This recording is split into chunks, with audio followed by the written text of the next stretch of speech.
من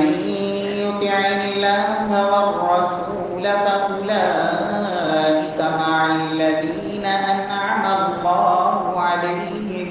من النبيين والصديقين والشهداء والصالحين وحسن أولئك رفيقا.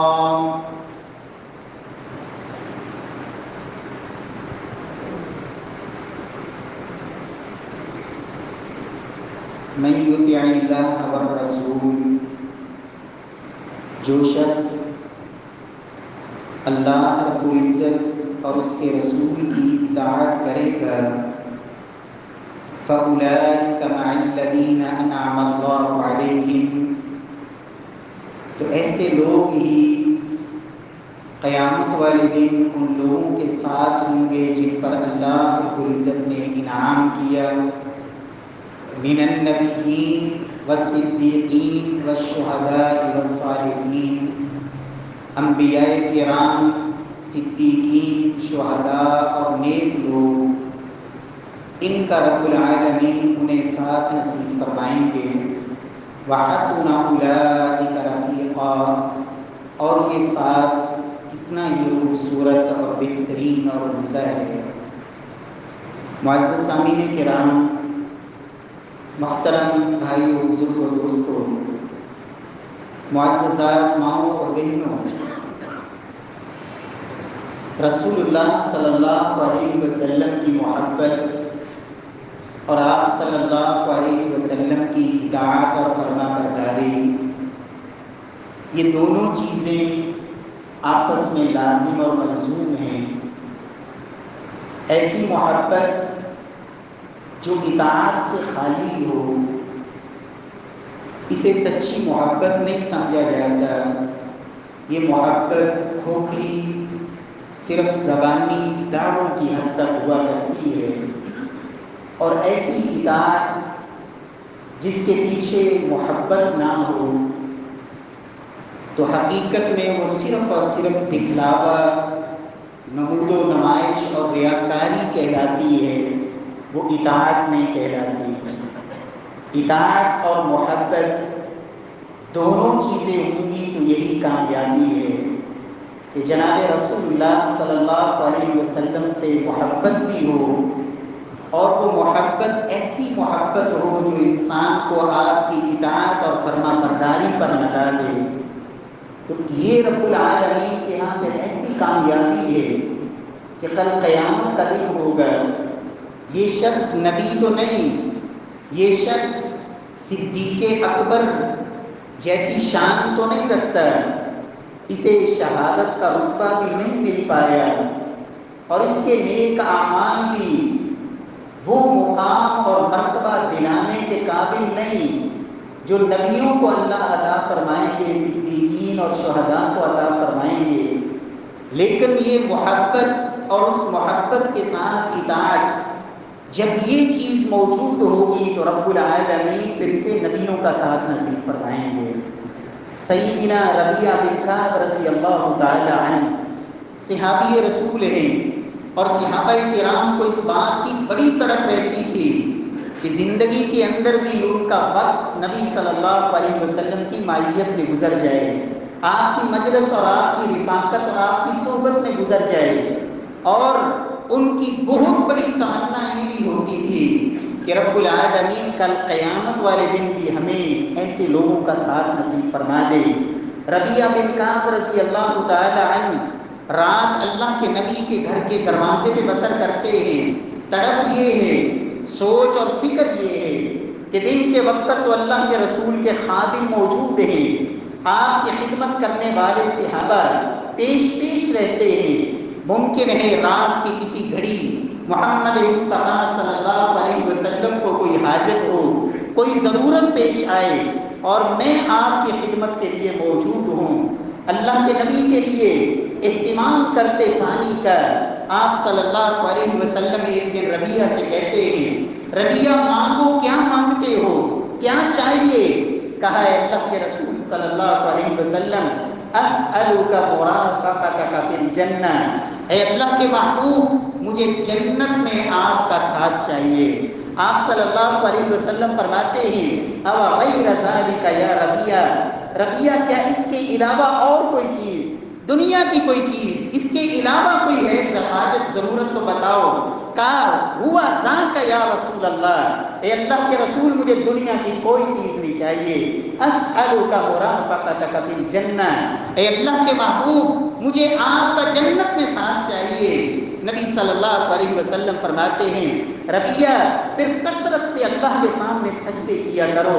نفلی عبادت اللہ کے سامنے اس پیشانی کو کثرت سے سجدوں میں رکھا کرو، رب العالمین میرا ساتھ نصیب فرمائیں گے۔ اس موقع پہ رب العالمین نے یہ آیتیں اتاری من یطع اللہ والرسول فاولئک مع الذین انعم اللہ علیہم من النبیین والصدیقین والشہداء والصالحین، کہ اے میرے محبوب ان کو بتا دیجئے اپنے صحابہ میں یہ اعلان کہ جس نے اللہ کی اطاعت کی، اللہ کے رسول کی اطاعت اور فرما برداری کی، رب العالمین اس اطاعت اور فرما برداری کے نتیجے میں رب العالمین اسے انبیاء، صلحاء، شہداء اور صدیقین کا رب العالمین ساتھ نصیب فرمائیں گے۔ خالق ارض و سماء مجھے اور آپ کو بھی اللہ ایسی محبت نصیب فرما دے جو سیدنا انس کہا کرتے تھے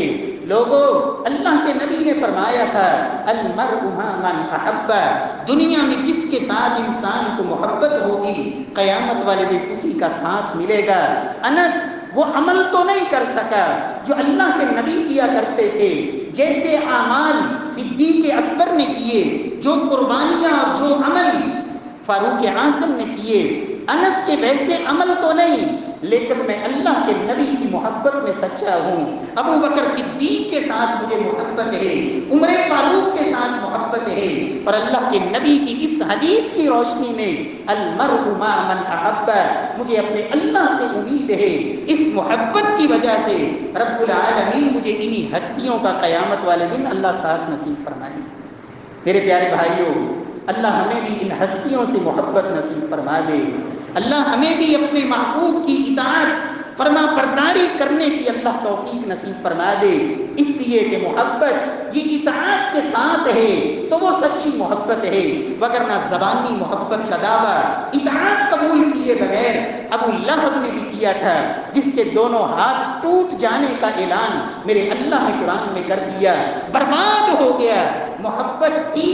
لیکن اطاعت قبول نہیں کی، آپ کی اطاعت اور فرما برداری نہیں کی، اس لیے اللہ رب العزت کی جنتوں کا وارث نہیں بن سکا۔ اور ادھر منافق اطاعت کرتے تھے، اللہ کے نبی کے ساتھ میدان جہاد میں بھی شریک ہوئے، آپ کے پیچھے مسجد نبوی میں بھی نمازیں پڑھی، اطاعت کرتے رہے، لیکن دل محبت سے خالی تھا۔ رب العالمین نے فرمایا ان المنافقین فی الدرک الاسفل من النار، یہ منافق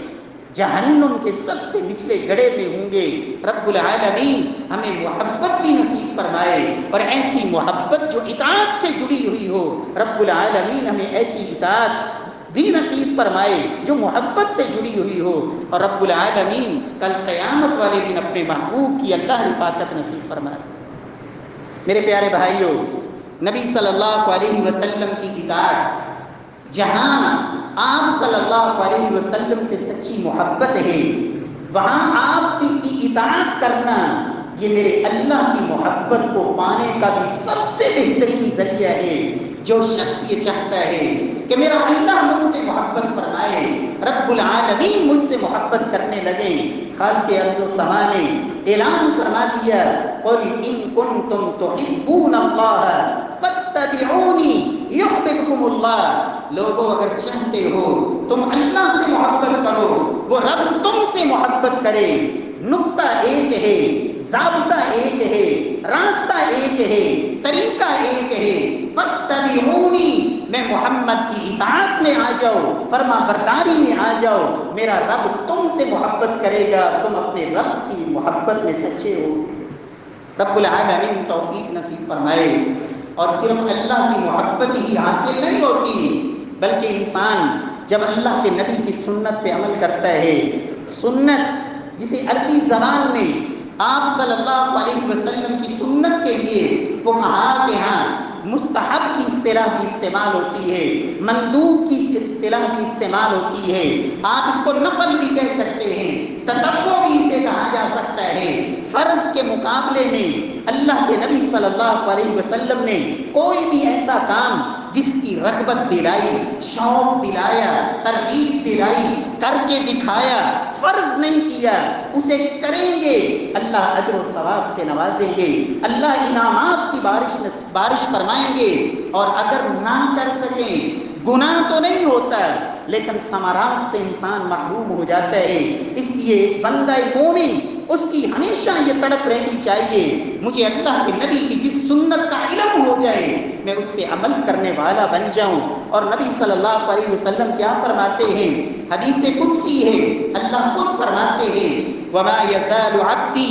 يَتَقَرَّبُ إِلَيَّ بِالنَّوَافِلِ حَتَّى أُحِبَّهُ فَإِذَا أَحْبَبْتُهُ كنت سمعه الذي يسمع به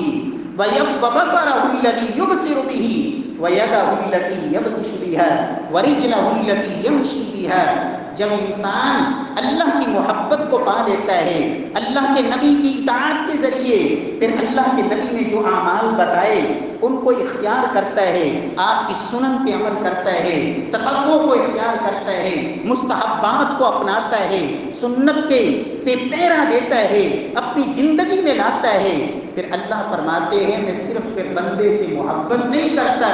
بلکہ اسے اپنی خاص معیت نصیب فرماتا ہوں، اپنا خاص ساتھ نصیب فرماتا ہوں۔ پھر وہ دیکھتا وہ ہے جو میری رضا ہوتی ہے، پھر سنتا وہ ہے جو میری چاہت ہوتی ہے، پھر پکڑتا وہ ہے جس میں میری خوشنودی ہوتی ہے، اس کے قدم پھر اسی کام کی طرف اٹھتے ہیں جس طرف اٹھنا مجھے پسند ہوتا ہے، پھر اس کی آنکھیں وہ بھی اللہ کی اطاعت میں، رب کی محبت میں ڈوبی ہوئی، اس کے کان، اور ان تمام چیزوں کے اوپر رب العالمین کی یہ خاص نصرت اور اللہ کی طرف سے یہ خاص معیت نصیب ہوتی ہے کہ انسان کے یہ اعضاء، یہ جوارے، سب کچھ انسان کا گناہوں سے بھی بچ جاتا ہے، اللہ کی خاص نصرت حاصل ہوتی ہے۔ اور پھر تیسرا انعام یہ ملتا ہے جہاں اللہ کی محبت ملی، رب کی خاص معیت اور نصرت نصیب ہوئی، وہاں تیسرا انعام یہ ملتا ہے، اللہ خود فرماتے ہیں وَلَئِنِ اسْتَعَاذَنِي لَأُعِيذَنَّ وَلَئِنْ سَأَلَنِي لَأُعْطِيَنَّ۔ دنیا کائنات کی پھر جو چیز وہ مجھ سے مانگتا ہے میں اسے عطا کر دیتا ہوں، اور جس چیز سے وہ پناہ چاہتا ہے میں اس کو محفوظ کر دیتا ہوں۔ رب العالمین ہم سب کو بھی نصیب فرما دے۔ اللہ کے نبی کی اطاعت اللہ کی محبت کا ذریعہ ہے، رب کی خاص معیت کا ذریعہ ہے، دعاؤں کی قبولیت کا ذریعہ ہے۔ جب انسان اللہ کے نبی کی سنت کو اپنانے والا، آپ کی اطاعت اور فرما برداری کرنے والا، اور کل قیامت کا دن ہوگا جب انسان کے اعمال کا حساب ہوگا، چوتھا انعام اللہ کی طرف سے کیا ملے گا؟ سنت پہ عمل کرنے والا، مستحبات کو اپنانے والا، آپ کے طریقے کو اپنانے والا، اسوہ رسول کی پیروی کرنے والا، فرمایا کل قیامت والا دن ہوگا جب انسان کے اعمال کا حساب ہوگا، سب سے پہلے نماز کا حساب ہوگا۔ فرمایا نبی صلی اللہ علیہ وسلم نے فَإِن صَلُحَتْ فَقَدْ أَفْلَحَ وَأَنْجَى، اگر نماز درست ہوئی کامیاب ہو جائے گا، کامیابی مقدر بنے گی۔ وَإِن فَسَدَتْ، اگر نماز درست نہ ہوئی خَابَ وَخَسِرَ، ناکام ہوگا، رسوا ہوگا۔ اور فَإِنِ انْتَقَصَ مِنْ عَمَلِهِ، اگر فرائض میں کچھ کمی ہوگی تو رب العالمین فرمائیں گے انظروا هل لعبدی من تطوع، میرے بندے نے کیا کوئی نوافل بھی پڑھے ہیں، کوئی سنتیں بھی پڑھی ہیں، کوئی سنت اور نوافل اور مستحبات وہ بھی کیے ہیں یا نہیں؟ فرمایا وہ فرائض کی جو کمیاں ہیں رب العالمین فرمائیں گے پھر ان سنتوں کے ذریعے، ان میرے آقا کے، میرے نبی کے اعمال صالحہ جو آپ زندگی میں کیا کرتے تھے، اس کو اپنانے کی وجہ سے رب العالمین وہ فرائض کی جو کمی کوتاہی ہوگی اسے اللہ پورا فرما دیں گے، اور پھر بھی انسان ناکامی سے بچ کے اللہ کے ہاں کامیاب ہو جائے گا۔ رب العالمین ہمیں سنتوں پر اللہ عمل کی توفیق نصیب فرمائے۔ پیارے بھائیوں، شیخ الاسلام ابن تیمیہ رحمہ اللہ بڑی ایک خوبصورت بات کہا کرتے تھے، فرماتے ہیں کل من اتبع الرسول صلی اللہ علیہ وسلم، ہر وہ شخص جو اللہ کے نبی کی اطاعت کرنے والا ہو، آپ کی اتباع کرنے والا، فاللہ کافیہ، سب سے پہلے اس کے ہر کام میں میرا اللہ اس کے لیے کافی ہو جایا کرتے ہیں۔ فاللہ کافیہ وہادیہ، پھر اسے میرا اللہ جو اپنے نبی کی اطاعت کرنے والا، فرما برداری کرنے والا، ہادیہ، رب العالمین اسے گمراہیوں سے بچا کے اللہ ہدایت کے رستے پہ چلا دیا کرتے ہیں، ہدایت پہ استقامت اور ثابت قدمی نصیب فرما دیتے ہیں۔ وَنَاصِرُهُ، اللہ کے نبی کی اطاعت کرنے والا، اس کو پھر دنیا کی نصرت اور مدد کی ضرورت نہیں رہتی، میرا اللہ خود اس کا مددگار بن جایا کرتے ہیں۔ وَرَازِقُهُ، جو نبی کی اطاعت کرتا ہے اس کے رزق کے اندر اضافے بھی میرا اللہ خود فرمایا کرتے ہیں۔ رب العالمین ہم سب کو توفیق نصیب فرمائے۔ اور امام ابن تیمیہ رحمہ اللہ کے شاگرد امام ابن قیم رحمہ اللہ ابن عطا کا قول نقل کرتے ہوئے کہتے ہیں، من الزم نفسہ آداب السنہ، جو بندہ سنت کو اپنا لیتا ہے، سنت کی روشنی میں اپنی زندگی کی زاویے طے کرنے شروع کر دیتا ہے، اللہ کی طرف سے انعام کیا ملتا ہے؟ نور اللہ قلبہ بنور المعرفہ، رب العالمین اس کے دل کو، اس کے سینے کو، اس کے دل کو رب العالمین اپنی معرفت کے نور سے اللہ بھر دیا کرتے ہیں، اپنی معرفت نصیب فرماتے ہیں، اور فرماتے ہیں ولا مقام اشرف من متابعۃ الحبیب۔ ذرا سوچو تو صحیح، دنیا کے اندر اس سے بڑی عزت والی جگہ اور کیا ہو سکتی ہے کہ ایک شخص کام وہ کر رہا ہے جو محمد مصطفیٰ نے کرنے کا کہا ہے، اور اس کام سے رکا ہوا ہے جس سے جناب رسول اللہ صلی اللہ علیہ وسلم نے منع کر دیا ہے، آپ کے افعال کو اپنائے ہوئے ہے، آپ کے اقوال پہ پیرا دے رہا ہے، اپنی زندگی اس کے مطابق گزارنے کی کوشش کر رہا ہے۔ دنیا میں اس سے بڑا شرف، اس سے بڑی عزت اور کیا ہو سکتی ہے کہ وہ کرتا وہ ہے جو اللہ کے نبی نے کرنے کا کہا ہے، وہ چھوڑتا وہ ہے جو جناب محمد مصطفیٰ نے اس سے منع کر دیا ہے۔ اس سے بڑا سعادت مند دنیا میں اور کون ہو سکتا ہے؟ رب العالمین ہمیں بھی ایسے خوش نصیبوں میں شامل فرما دے۔ میرے پیارے بھائیوں، نبی صلی اللہ علیہ وسلم کی سنن، آپ صلی اللہ علیہ وسلم کا طریقہ، آج کی اس خطبہ جمعہ میں سنت کی اہمیت اور اس عظمت کو دل میں جگہ دینے کے بعد میں ایک جس موضوع کو آگے لے کے چلنا چاہتا ہوں، نبی صلی اللہ علیہ وسلم کی وہ سنتیں جس کا تعلق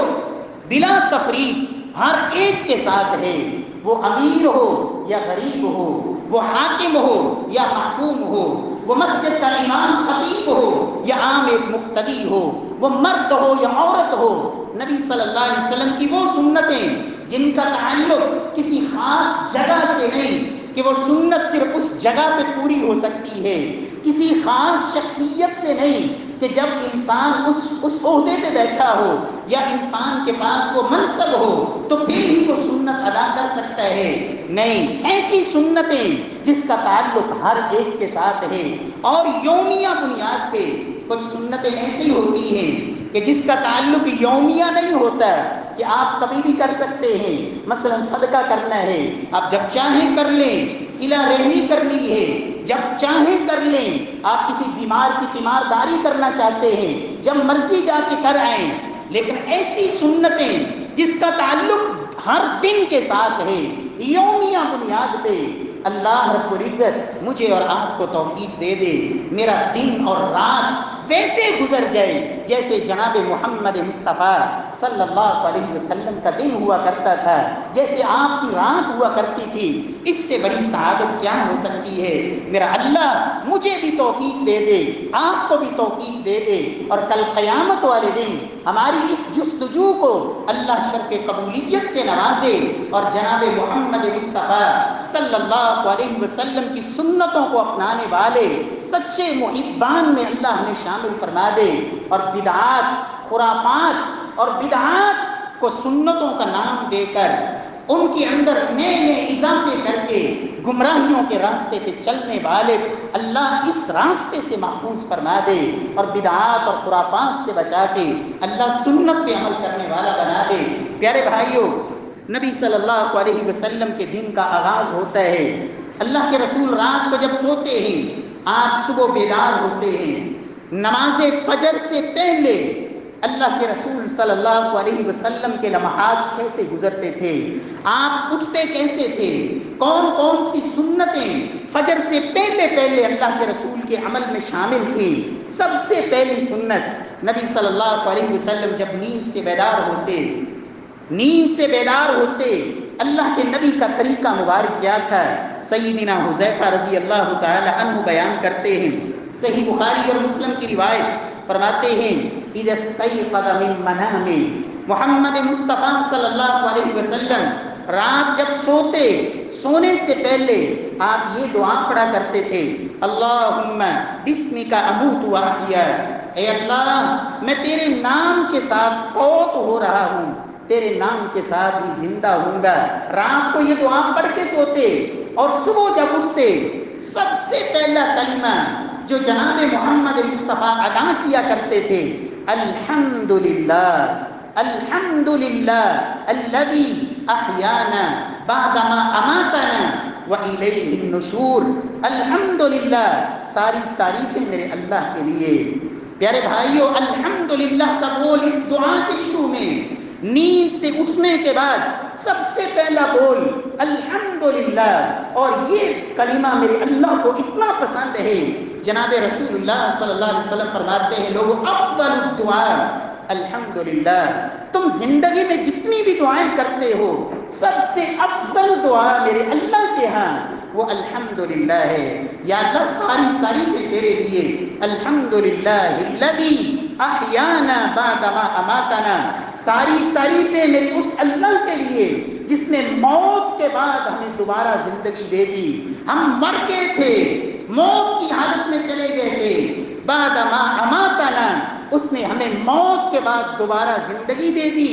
وَإِلَيْهِ النُّشُورُ، کب تک جئیں گے؟ آخر پلٹ کے اور لوٹ کے میرے اللہ کے پاس ہی جانا ہے۔ اٹھتے ہی جناب رسول اللہ صلی اللہ علیہ وسلم کی یہ سنت، رب العالمین مجھے اور آپ کو یہ دعا یاد کرنے کی، یاد رکھنے کی، اور یومیہ صبح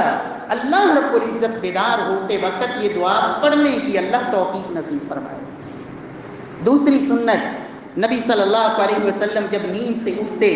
اللہ کے رسول صلی اللہ علیہ وسلم کے صحابی سیدنا عبداللہ بن عباس فرماتے ہیں کہ اللہ کے نبی صلی اللہ علیہ وسلم اپنی نیند سے بیدار ہونے کے بعد دوسرا جو سنت اور آپ کا عمل، سیدنا ابن عباس رضی اللہ تعالی عنہ راوی ہیں، بخاری اور مسلم کی روایت، فرماتے ہیں میں نے ایک رات اپنی خالہ حضرت میمونہ رضی اللہ تعالی عنہ کے گھر میں بسر کی۔ اللہ کے نبی کی زوجہ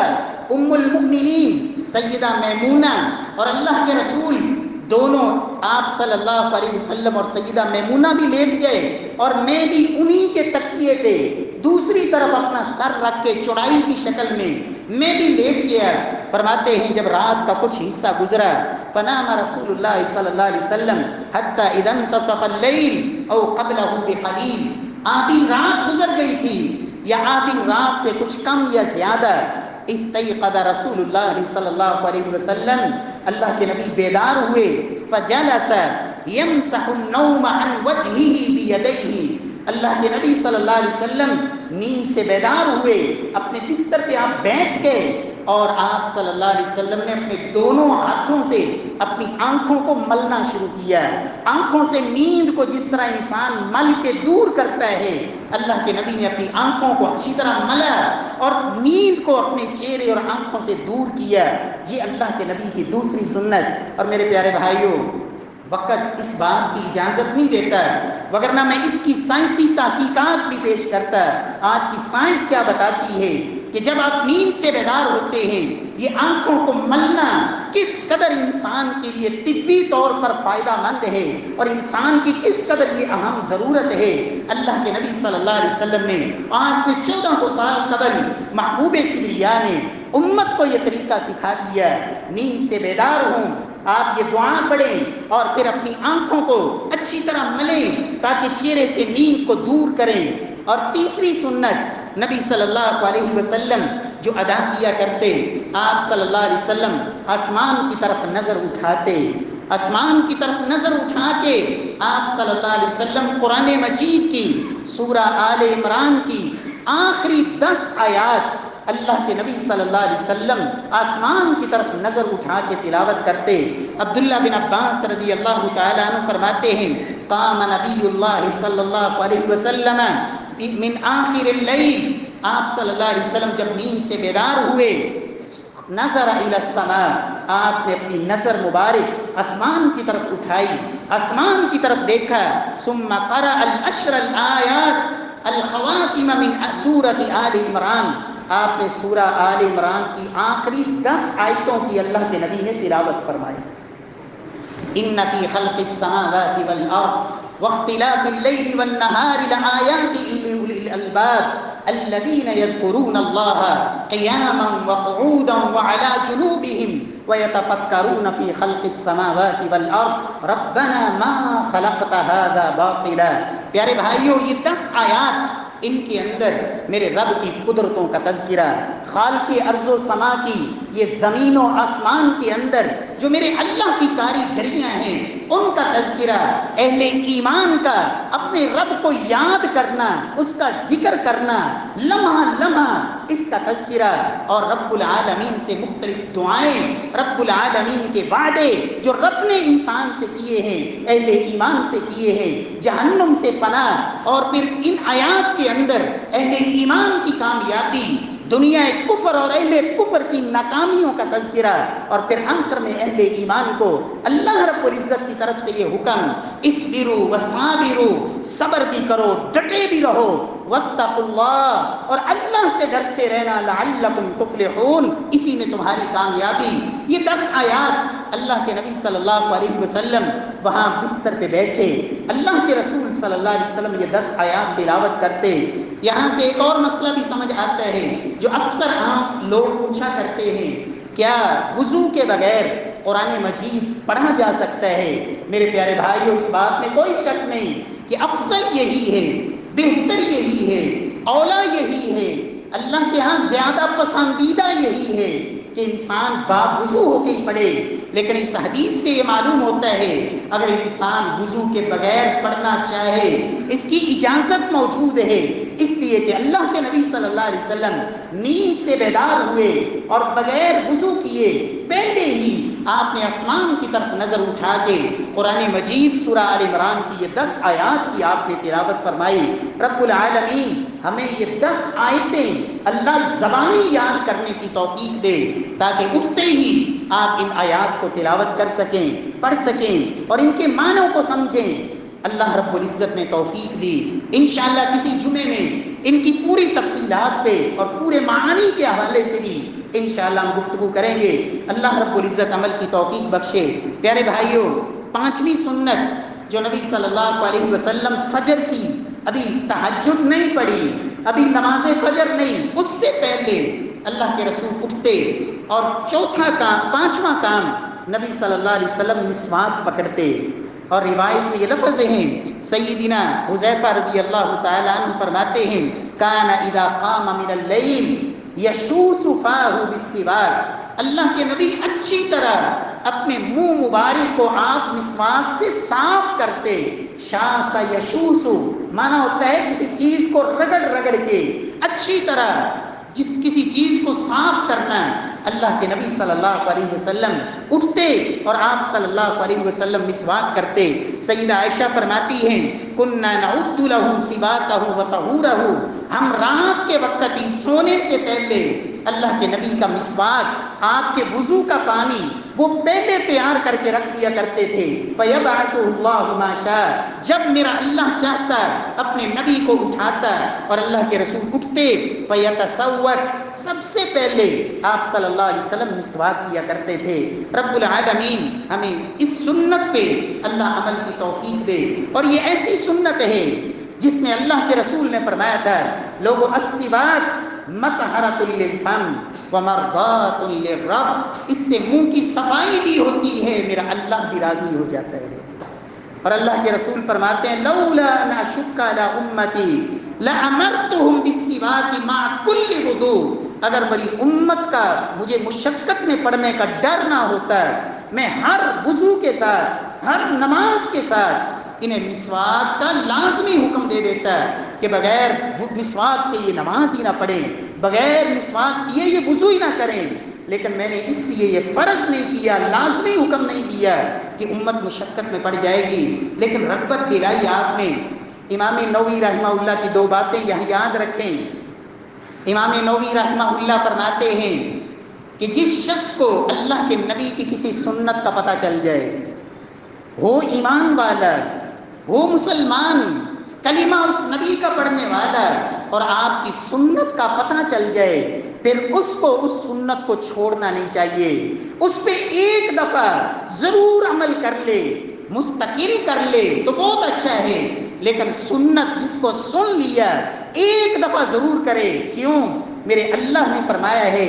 اللہ کے نبی صلی اللہ علیہ وسلم کے حوالے سے کہ میرا نبی جو تمہیں دے دے لے لو، جس سے منع کر دے اس سے رک جاؤ. اور اللہ کے رسول نے بھی فرمایا تھا اذا امرتکم بشیء فاتوا منہ ما استطعتم، لوگوں جب میں تمہیں کوئی کام کرنے کا حکم دے دوں پھر وہ کیا کرو جتنی اللہ طاقت دے. ہاں جب نہ طاقت رہے تو نہ کرو، لیکن جب طاقت ہو، موقع ہو، اللہ کے نبی کی سنت کو اپنانے کا چانس موجود ہے،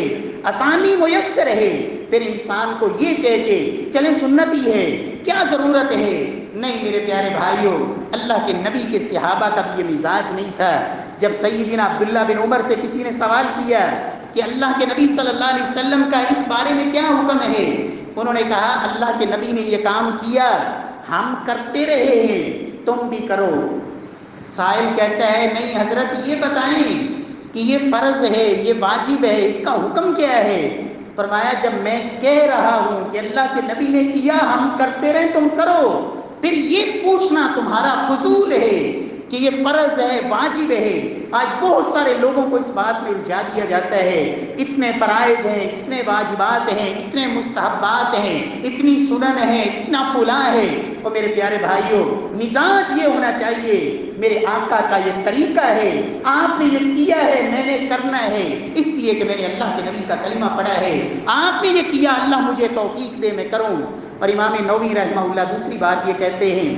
کہ جس سنت پہ آپ نے عمل کیا ہے، آپ کی زندگی میں جو سنت موجود ہے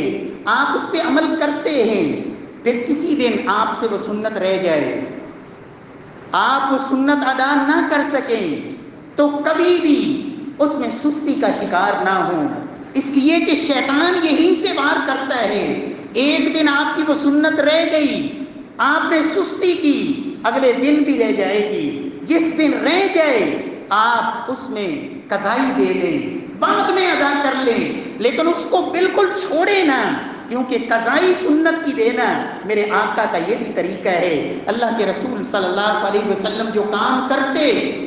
آپ نے امت کو بھی یہ تعلیم دی احب الاعمال الی اللہ ادومها وان قل،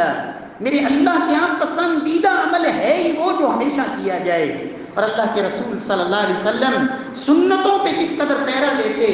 ظہر کی نماز آپ نے پڑھائی، ایک وفد آ گیا، وفد ملاقات کے لیے آیا مسجد نبوی میں، اللہ کے رسول ان کے ساتھ بیٹھے، ملاقات رہی، مشغولیت رہی، حتیٰ کہ وقت سارا بیت گیا، عصر کی نماز کا ٹائم ہو گیا۔ اللہ کے رسول نے عصر کی نماز پڑھی، نماز کے بعد آپ گھر گئے، سیدہ میمونہ نے پوچھا اے اللہ کے رسول یہ 2 رکعتیں آپ کون سی پڑھ رہے ہیں؟ اللہ کے رسول فرماتے ہیں میرے پاس وفد آ گیا تھا،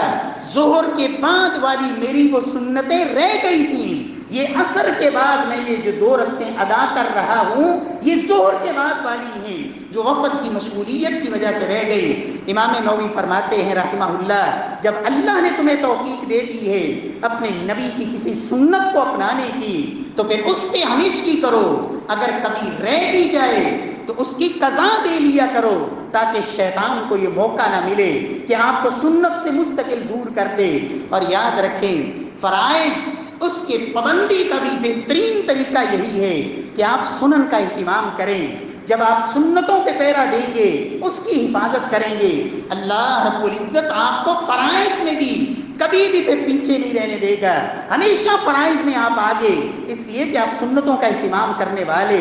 اللہ رب العزت توفیق بخشے۔ اللہ کے رسول صلی اللہ علیہ وسلم چھٹی سنت جب آپ بیدار ہوتے مسواک کرتے، اور اللہ کے رسول صلی اللہ علیہ وسلم نے اس بات سے منع بھی فرمایا، اس کو آپ سنت بھی کہہ سکتے ہیں اور یہ تحریم کے زمرے میں بھی آتا ہے کہ اللہ کے رسول صلی اللہ علیہ وسلم فرماتے ہیں اذا استيقظ احدكم من نوم، جب بھی تم میں سے کوئی نیند سے بیدار ہو فلا يدخل يده في الاناء حتى يغسلها 3 مرات فانه لا يدري اين باتت يده، فرمایا جب کوئی نیند سے اٹھے اپنا ہاتھ کسی بھی برتن میں نہ ڈالے، فلا يدخل يده في الاناء حتى يغسلها 3 مرات، جب تک اپنے ہاتھ کو 3 مرتبہ دھو نہ لے، کسی بھی برتن کے اندر اپنا ہاتھ نہ ڈالے، فإنه لا يدري أين باتت يده، اس لیے کہ اس کو نہیں خبر کہ رات نیند کی حالت میں اس کا ہاتھ کہاں گیا، کہاں لگا، اس ہاتھ کی کیا کیفیت ہے۔ فرمایا جب تک ہاتھ کو 3 مرتبہ دھو نہ لو اس وقت تک کسی برتن میں نہیں ڈالنا۔ یہ بھی اللہ کے نبی کا طریقہ، گویا کہ برتن میں ڈالنا یہ منع ہے، حرام ہوگا، ناجائز ہوگا، اور اس کو اپنانا چونکہ اللہ کے نبی نے بتا دیا، رب العالمین کے رسول کا یہ طریقہ بھی ہے۔ اور 7ویں سنت جب آپ نیند سے بیدار ہوئے آپ نے دعا پڑھی، آنکھوں کو ملا، آسمان کی طرف نظر اٹھائی، آپ نے 10 آیات کی تلاوت کی، آپ نے مسواک کیا اچھی طرح اور اپنا ہاتھ کسی برتن میں نہیں ڈالنا۔ اس کے بعد والی 7ویں سنت اللہ کے رسول صلی اللہ علیہ وسلم نے فرمایا اذا استيقظ احدكم من منامه فليستنثر 3 مرات، جب بھی تم میں سے کوئی نیند سے بیدار ہو 3 مرتبہ اپنے ناک کو اچھی طرح جھاڑے، کیوں؟ فإن الشیطان یبیت فی خیاشیمی، اللہ کے رسول فرماتے ہیں کہ یہ شیطان انسان کے ناک کے نتنوں میں رات بسر کرتا ہے، اس لیے اٹھنے کے بعد 3 مرتبہ اچھی طرح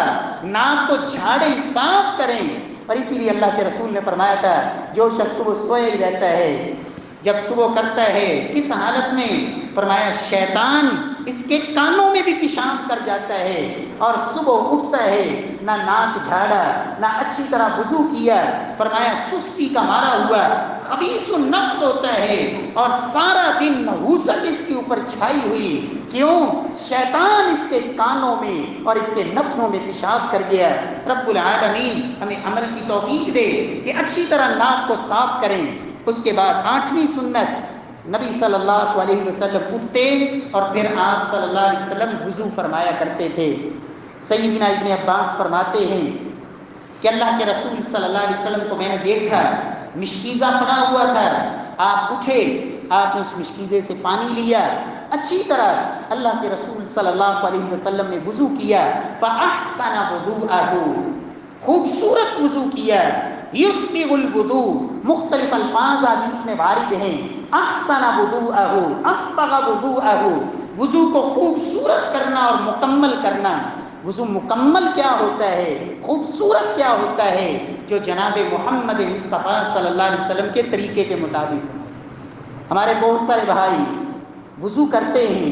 لیکن وضو میں کئی ایسی چیزیں پڑھائی ہوئی ہیں جو اللہ کے رسول نے بتائی نہیں، اور وضو میں کچھ ایسی کمیاں جو میرے اللہ کے رسول نے منع فرمایا ہے کہ وضو کے اندر ایسی کوتاہی اور کمی ہو۔ نبی صلی اللہ علیہ وسلم کے وضو کا آغاز بسم اللہ سے ہوتا ہے۔ آپ نیت کریں، بسم اللہ پڑھیں، ہاتھوں کو اچھی طرح دھوئیں، یہ انگلیوں کا خلال کریں، ایک چلو پانی لے کے منہ میں ڈالیں اور ناک کو چڑھائیں، اچھی طرح ناک کو جھاڑیں، پانی کو منہ میں حرکت بھی دیں، ناک کے اندر پانی کو کھینچیں بھی، اچھی طرح ناک کو صاف کریں، اپنے چہرے کو دھوئیں، بازوؤں کو آپ 3 مرتبہ دھوئیں، 3 سے زیادہ منع ہے۔ اس کے بعد آپ پانی لیں، اپنے سر کا مسح کریں، یہاں سے شروع کیا یہاں تک اور پھر واپس لائیں۔ گردن کا مسح اللہ کے رسول صلی اللہ علیہ وسلم سے پوری زندگی میں ایک دفعہ بھی ثابت نہیں۔ کانوں کے لیے الگ سے نیا پانی اللہ کے رسول کا طریقہ نہیں ہے، اسی پانی کے ساتھ جو آپ نے سر کے مسح کے لیے لیا، اسی کے ساتھ سر کے مسح کے بعد آپ کانوں کا مسح کریں، اندرلی جانب سے بھی اچھی طرح اور پیچھے سے انگلیوں کے ساتھ اچھی طرح ان کانوں کا مسح کریں، اور اس کے بعد اپنے دائیں پاؤں کو اور بائیں پاؤں کو دھوئیں۔ نبی صلی اللہ علیہ وسلم کا طریقہ، انگلیوں کا آپ خلال کرتے اور اللہ کے رسول داڑھی کا بھی خلال کرتے۔ چہرہ جب دھونا ہے تو ایک چلو پانی لے کے داڑھی کے نیچے داخل کیا، اور اللہ کے رسول فرماتے ہیں جبریل نے مجھے ایسے وضو کر کے دکھایا اور کہا کہ میرے اللہ نے ایسا کرنے کا حکم دیا ہے۔ جب ایسا وضو کریں گے اور اس کے بعد پھر دعا پڑھیں، اشہد ان لا الہ الا اللہ وحدہ لا شریک لہ واشہد ان محمدا عبدہ ورسولہ، اس دعا کو پڑھتے وقت آسمان کی طرف انگلی کا اشارہ